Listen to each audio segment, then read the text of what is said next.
Aujourd'hui, qu'est-ce que nous allons parler? Nous allons toujours continuer avec la notion relative au pouvoir judiciaire. Premièrement, nous allons répondre à la question de savoir quel est le fondement juridique ou soit quel est le soubassement ou les supports qui donnent la compétence ou qui créent les juridictions de l'ordre judiciaire.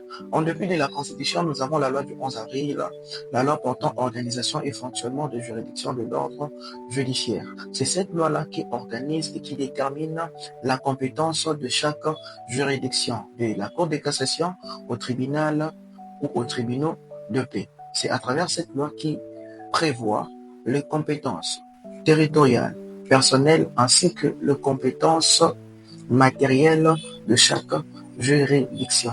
Premièrement, nous allons commencer avec la juridiction qui chapeaute toutes les juridictions de l'ordre judiciaire, à savoir la Cour de cassation. Au terme de l'article 6 de la loi portant organisation, fonctionnement et compétences de juridiction de l'ordre judiciaire de 2013 précise que les juridictions de l'ordre judiciaire sont premièrement les tribunaux de paix, les tribunaux militaires de police, les tribunaux de grandes instances, les tribunaux militaires des garnisons, les tribunaux du travail, les tribunaux de commerce, le cours militaire opérationnel, le cours d'appel, la haute cour militaire, mais également la cour de cassation.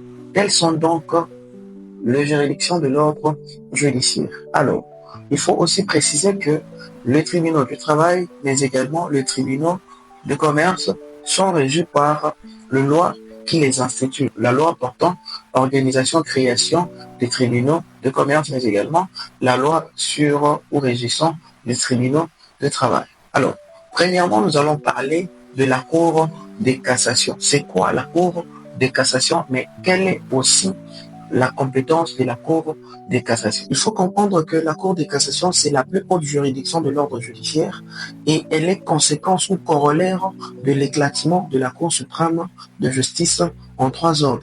Nous avons l'ordre judiciaire qui est chapeauté par la Cour de cassation, l'ordre administratif chapeauté par le Conseil d'État, mais également de la Cour constitutionnelle. Il faut préciser que la Cour de cassation est composée de la manière suivante.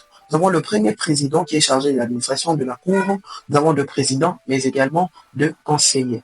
Il faut aussi noter que la compétence de la Cour de cassation s'étend sur l'ensemble du territoire national congolais. Et il faut aussi savoir que la Cour de cassation n'est là que pour juger la conformité des décisions rendues par les juridictions inférieures au droit. C'est un élément important qu'il faut comprendre.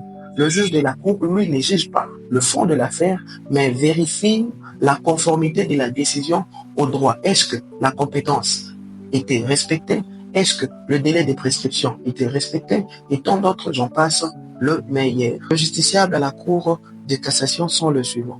Nous avons premièrement le membre de l'Assemblée nationale et du Sénat. Nous avons aussi le membre de la Cour constitutionnelle, le membre du Conseil d'État, mais également aussi du parquet près le Conseil d'État. Nous avons le président des assemblées provinciales, nous avons le gouverneur.